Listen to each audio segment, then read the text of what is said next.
Hello everyone, this is G and I'm back with a new video. Good morning to everybody, or at least a good morning where I am. As you can see, RJ is in his window. I'm trying to get it there. Yep, there he is staring outside the window. He does love his window time. So I'm back. I spent yesterday working and putting this godforsaken chair together. As you can see, I have a proper gaming chair. Am I a YouTuber now? Do I finally fit? I know I need the headphones, but those are coming in soon.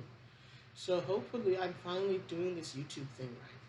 So anyway, I wanted to talk a little more, just sort of go off the cuff. Well, I'm always off the cuff, right?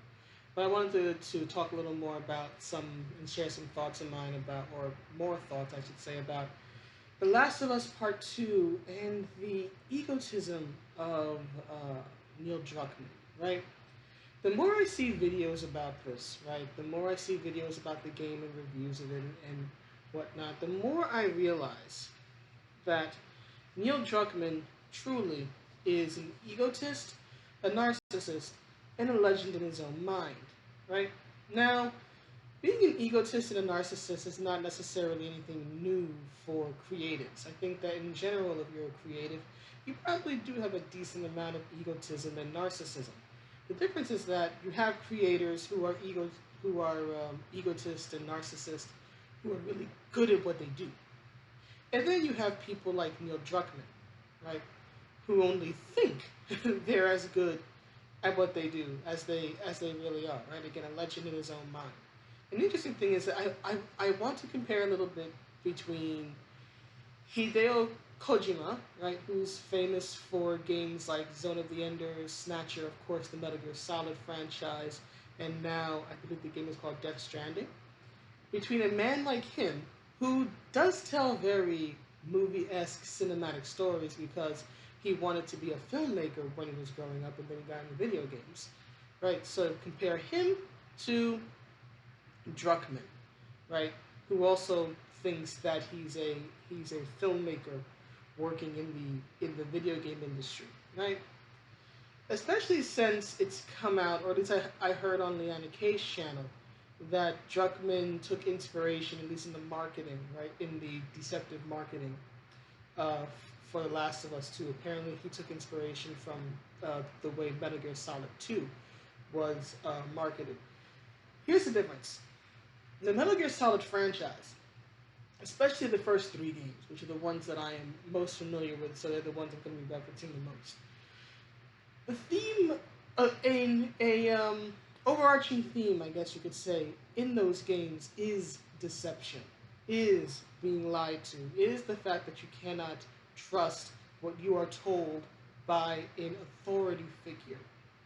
So I understand to a degree why Kojima did what he did. Yes, it was a bit of a swerve, playing Metal Gear Solid 2 and realizing you were going to be playing as Raiden for the majority of the game, right?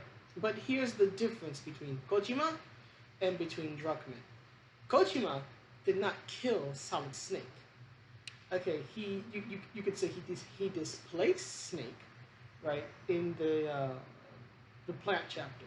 That's what, the first is the tanker chapter where you play a Snake, and then there's the plant chapter, which is the rest of the game, which is the main game where you play as Raiden, right? He did not kill Snake. He displaced Snake. And in fact, Snake also plays into that idea of deception, because when Snake is reintroduced in the plant chapter, he gives a false name. He gives a false everything. Because he tries to sell the idea that he's one of the SEALs, part of SEAL Team 10 or whatever it was in the game. Right? Um, Saying that his name is like Iroquois Pliskin. And the whole idea is that, Snake's a terrible liar. It's like, if you know anything about snakes, you'll realize that the name is a dead giveaway, right? Pliskin escaped from LA, and then Iroquois, and all this other stuff, right? He's an awful liar. That's the thing about Snake. But you have to know this. But like, you can even look at like the first Metal Gear Solid game, right? Campbell's lying to you, Master Miller's lying to you, Naomi's lying to you, right? And it slowly unravels that everyone is lying to Snake. And this continues on through the first two games, and then of course you have Metal Gear Solid 3, which was a prequel game, so you play as Big Boss, and you see how he became Big Boss. And again, this idea of deception has always been a part of the series. But getting back to my point about Metal Gear Solid 2, Snake became a mentor figure, whereas you played as the young rookie in Raiden, right? So you were playing as Snake's antithesis, right? Snake is a very gritty, older, like 80s 90s spy Western hero, Western movie type hero, whereas Raiden's basically a pretty boy anime character in a very gritty Western inspired spy drama, right? Which is part of the reason why I never liked Raiden personally. He just felt so out of place, in my opinion. That was probably Kojima's intention. But that's why even when they brought him back in 4 in the Cyber Ninja and all that, I hated it. Because it just felt too odd. It's like, okay, this is a fairly straightforward, fairly, again, Western inspired, gritty spy drama. Yes, it had some, anime elements with the Cyber Ninja in general, right? But still, it's fairly grounded. Fairly grounded. Then you introduce Anime Spy Boy, and then Anime Spy Boy becomes the Cyber Ninja in 4. I couldn't deal with it. I'm just saying. I'm not saying it's a bad game. I think 4 is an amazing game. It told a beautiful, heartbreaking story, basically, of the death of Solid Snake. And basically taking the guy. He's old, he's gray because he's a clone, so he ages faster. And you're basically taking him through his last mission and essentially his death, right? But that doesn't mean I liked every single element of it. Writing's one of those elements that I didn't particularly enjoy. That's just me. And perhaps it's because of the fact that I am a Westerner and writing is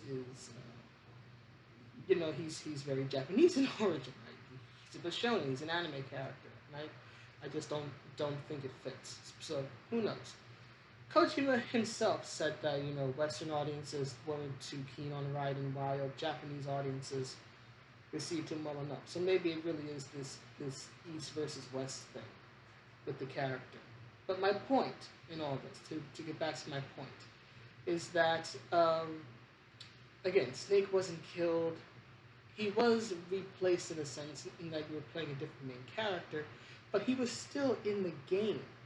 He just became a mentor figure because he became part of the mission control team, right?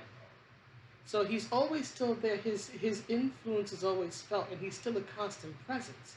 He's just not the playable character anymore.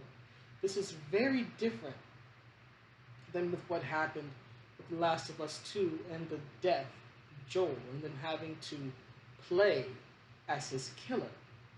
And Druckmann seems to act as if he doesn't understand why this was not well received. Druckmann, honey, baby, honey child, you are not Kojima. You never will be Kojima-san. And here's the thing about them both. Both of them, in my opinion, both Kojima and Druckmann have an issue with clever, trying to show how clever they are in their works. The difference is, Kojima really is like a fox, and he can be overly clever. He can be too clever for his own good. Whereas Druckmann's the opposite. Druckmann's nowhere near as clever as he thinks he is. But he has such an ego, right? He has such an ego, he doesn't realize it. And this is not to say Kojima doesn't have an ego, because he does. But here's the thing. Kojima at least is willing to listen. He's willing to admit when he was wrong, or that maybe something he thought was a good idea was not received the way he hoped it would be. For example, Raiden. He admitted, hey, it didn't go over in the West as well as I thought it would. Right? And that's fine. He is able to show at least some humility. Druckmann, right, has shown none. And in fact, the more criticism that he gets, the more his ego is bruised, and the more he lashes out. Right? Of course, there was the leaks, and he tried to say, oh, we were trying to just shut down anybody talking about it. No, you weren't. No, you weren't, Druckmann. Hi, Archie. There you go. You were not trying to just shut down anybody who was sharing footage or talking about the leaks or giving out info. That's not what you did.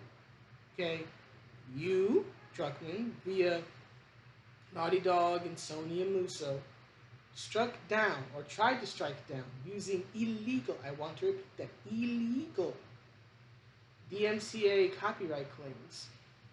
Anybody who was critical, I want to repeat that, critical of the game. Anybody who was critical of the game was being struck down. That, in my opinion, is disgusting. People have a right to their opinions. People have a right to have a dissenting opinion. You are not so good and so creative that nobody can say anything bad about your work. There are very few works in this world where they're virtually flawless, right? And you really, outside of just personal taste, there's nothing objectively wrong. Your work, Druckmann, this game is not one of them. It has dated gameplay. You're trying to tell a revenge story without actually using actual storytelling tropes. Again, I don't think trying to tell a revenge tale is wrong. I personally am not, excuse me, I personally am not overly fond of revenge-centric stories. Again, I'm not a fan of Punisher, I'm not a fan of Death Wish, or stuff like that, but I don't think that exploring the idea of revenge, especially the cautionary tale that vengeance will, destroy everything and leave you alone, right? I don't think it's anything wrong with telling that story, but if you're going to tell that story, you need to tell it well. And not have your main character, who's been going on a bloody warpath, decide at the end randomly to spare the person who put her on this warpath. She can spare her. That's not the problem. The outcome is not the problem, in my opinion. It's how we got to the outcome. You have to make the character's actions make sense. It isn't a matter of agreeing or disagreeing from a storytelling perspective. It's a matter of creating, I guess you could say, like a paper trail or something, like creating a line through time or a line through the story where people can look through it and say, okay, A happened, B happened, that led to C, that led to D, they had to go back to B for a minute, and then went to E, and that's how we got to this outcome. You need that for a good story. Whatever conclusion, whatever decision a character comes to needs to make sense from the storytelling perspective, from the character's perspective. The reader can disagree. That's fine. The reader can think that the person is off their rocker for whatever their reason. Maybe the person's supposed to be off their rocker. But even if they're off their rocker, you need to show how in the world they got off their rocker. You can't just have them act a certain way, randomly have a conclusion that is not supported and is not led up to by the previous actions, and then act as if, oh, this is what we intended all along. If that's what you intended all along, then lead to that. If you intended for Ellie to spare Abby, lead to that. Have her have some doubts. Have her show some sympathy, some empathy, something. Have, again, as I said in another video that I had done about this, have someone who is serving as her conscience of sorts, reminding her that going down a path of vengeance will ultimately destroy her. You need to make this make sense. At least when stuff happens in a Kojima work, in particular Metal Gear Solid, stuff makes sense, right? For example, when Fortune, right, in Metal Gear Solid 2, when Fortune blames Snake and thinks that Snake killed her father, it makes sense because you played the Tanker chapter, right? And you know that Snake was involved in the incident that killed Fortune's father. Now, is Fortune right? No, Fortune's wrong. Snake didn't actually kill her father, but Snake was there. Snake was in the action, I would say, right? He was there when it happened. So you can understand why she got misinformation about Snake was intentionally lied to by Revolver Ocelot, right? about Snake and about his role in her father's death. But her anger towards Snake makes sense. We know that she's in the wrong about it. Because we know, because we played the Tanko chapter, that Snake was not responsible for her father's death. But at least her wanting to kill Snake makes sense. Because we have that information, we can understand where she's coming from, even though she is incredibly wrong. And the interesting thing is that I was thinking about the character of Abby and what could have been done better to make her a little bit easier to swallow, right? Because fans were never going to like this, right? They were never going to like the death of Joel or Abby or playing as Abby, right? Who wants to play as the killer? Who wants to play as the villain? Not too many games, with the exception of perhaps GTA, allow you to do that. And even in GTA, right, it takes a very different approach. It's usually damn, it's fun to be a gangster type of approach. But anyway, I was thinking about, and the funny thing is that what came to me is Metal Gear Solid, in particular the character of Naomi Campbell. Was it Naomi Campbell? Sorry, that's the model. So I apologize. That's the model, Naomi Hunter, right? Now, for those who may not have played Metal Gear Solid, first of all, what's wrong with you? Go play it. It's an awesome game.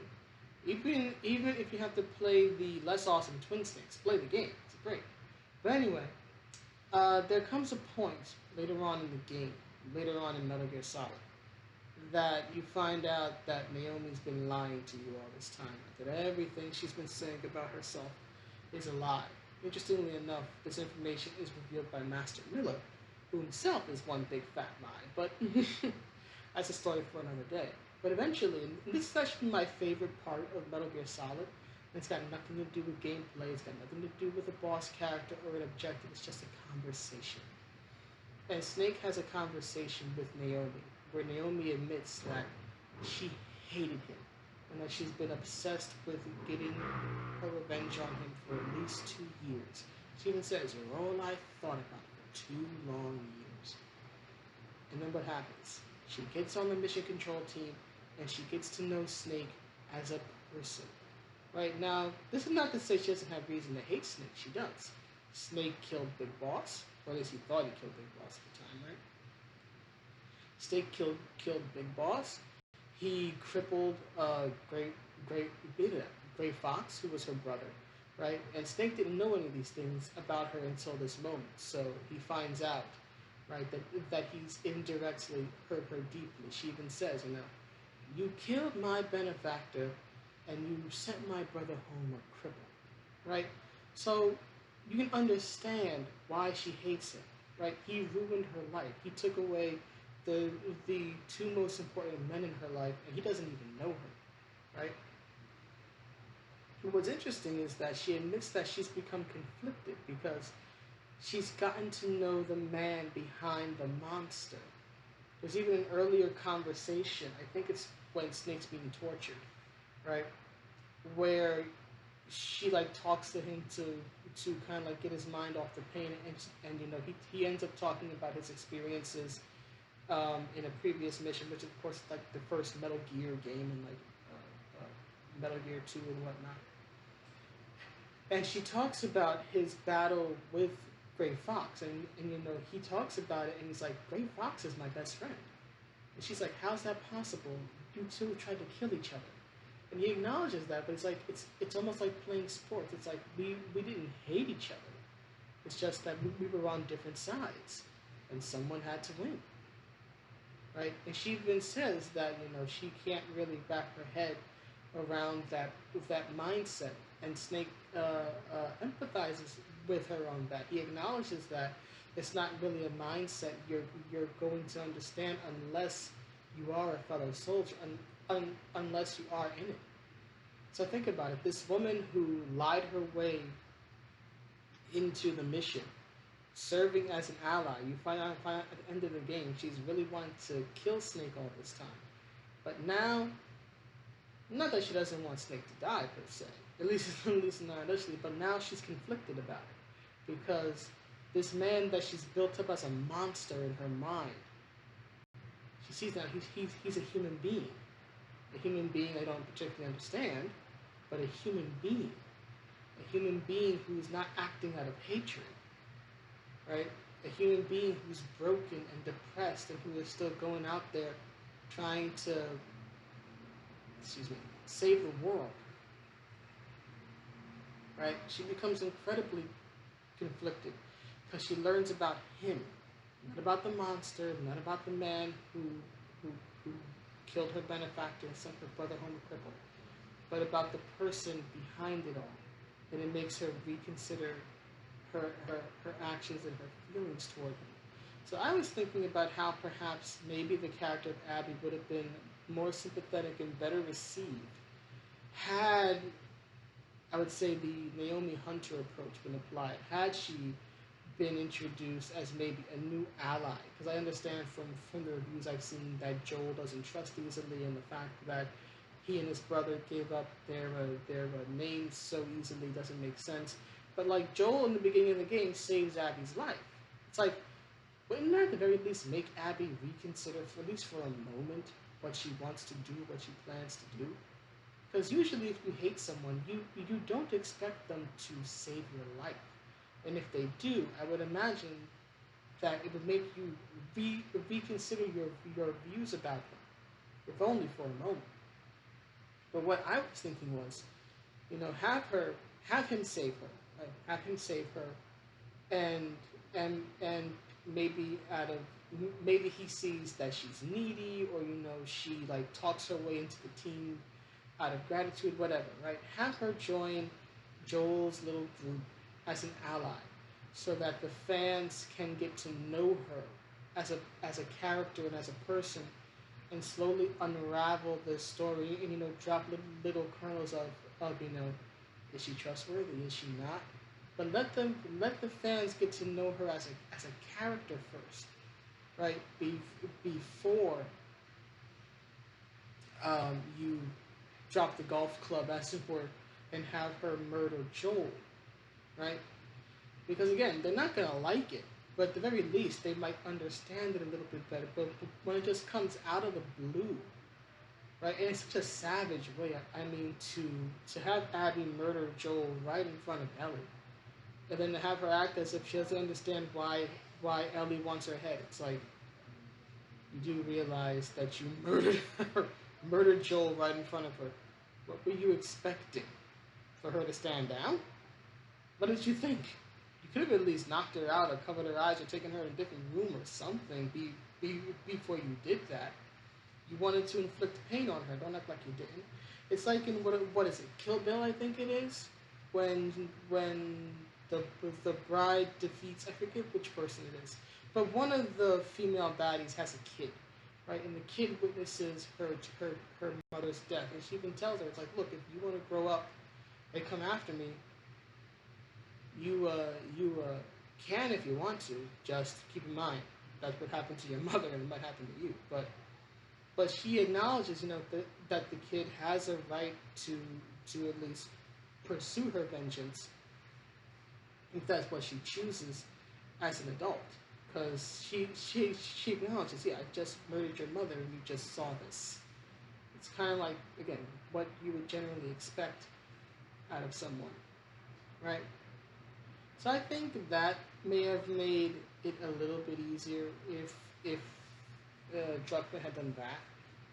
Either that, or if you're gonna play it straight with what he did, just have Abby more or less be the 1990s fighting game big bad character, like the Bison, the Geese Howard, the Shao Kahn, right? Who are characters who are evil, who like being evil, who are big, bad, and strong, and who, again, are not sympathetic. When has anybody ever sympathized with Geese Howard? And if you look at those games, right, there's at least one character in each of those games who has a personal vendetta against the main big bad and wants them dead, right? Geese and not Geese. Terry and Andy, right, want to kill Geese Howard because Geese killed their father, right? Chun-Li and Guile want to kill Bison because he's killed people close to them. Like Bison killed Chun-Li. Chun-Li's father. Guile thought initially that Bison killed Charlie. So you have that. And then of course with Mortal Kombat, it's like, everybody wants to kill Shao Kahn for one reason or another. Excuse me. Hiccups, of course. Hiccups right in the middle of the video. Oh, wonderful. Oh god. But anyway, so given the way Neil ultimately wins, I just would have played up Abby as just the big bad, unsympathetic character that's completely OP, and that at least the player, when you defeat her as Ellie, would have at least received some, I guess you could say, catharsis, right, or a sense of achievement. That's what I would have done at least. What bugs me about Druckmann is that, and as I said, he is no Kojima. He never will be. He isn't talented enough for that. But if he would humble himself a little bit and actually study Kojima's works instead of just taking like the most basic idea and then misapplying it, which is something I see a lot in media these days. They will copy better works or take an idea or a plot point or something, apply it to their work, and then when it doesn't work out and people call them out on it, they wonder why. There's a difference between copying something without understanding it and modeling success. You cannot model success by just copying something and then at worst being a poor copy of it. That's not success, it's the very opposite. But anyway, Neil Druckmann's ego is so fragile, it is so large and it is so fragile that he can't take criticism. As we've seen with, again, the copyright strikes on channels who were critical of it, critical of the information that was revealed in the leaks, how Druckmann's been getting into Twitter spats here and there, right? And now it's come out that Sony, on behalf of Naughty Dog, so ultimately on Neil's behalf, contacted Vice and contacted the author of the Vice review that again was negative about the game, that was critical of it, wanting an explanation as to why, because they didn't agree. Who does that? Who in blazes does that? You don't do that.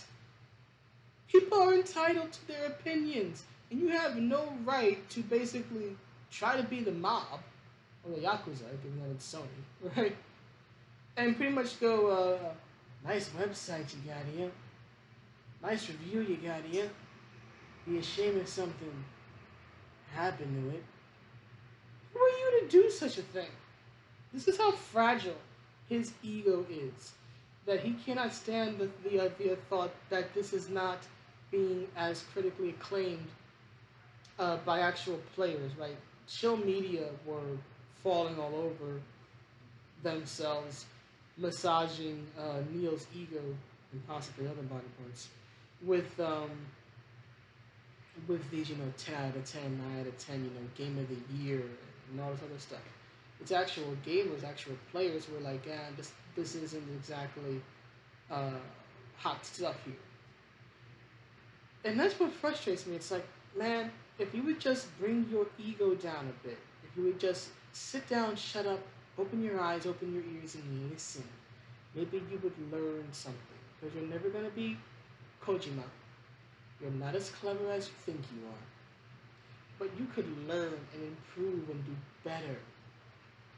But you're not going to. He's never going to improve if this is how he responds to criticism, if he tries to silence it, or if he demands an explanation for it. This just shows me just how fragile he is, and at least in my opinion, how much he in my opinion, more likely than not, had a bunch of yes men and yes women working with him for years while they were making this game. who never told him no. They either tell him no, or they would challenge him or suggest things, and he just wouldn't take the su, the su, su, suggestion. I swear I can talk. But either way, to me, it's to his detriment, because how do you expect to grow as a creator if you're never willing to listen to dissenting opinions? And again, not every dissenting opinion is right. Not some will show that the person never played the game or is just hating for the sake of hating. Yeah, you're gonna get those. You filter those out and you listen to the ones that are actually constructive criticism. I say, hey, the graphics are great, but maybe you should have worked on your gameplay a little bit. Or, I understand the story that you're trying to tell, but it, here's what's lacking, or here are the flaws, or here's what's missing. Those type of reviews, I think, should be embraced by creators, so that they can improve in their work. So that if you want to do a revenge tale or a revenge arc in your next game, in your next story, you can do it a little bit better, right? So that's the way I see it. But if he's gonna keep, feeding his ego and basically doing a "I can't hear you, I can't hear you," if that's the way he's going to behave, then well, you're gonna get games like The Last of Us 2, right? Millions of dollars, years in the making, all for a storyline that screams, "I'm 14 and this is deep." But anyway, that's the video. That's the ramble. Thought I would get all of my thoughts and opinions about various stuff with The Last of Us 2 out on this. So let me know what you think, and I will see you on the next one. Have a good day, everybody. Bye.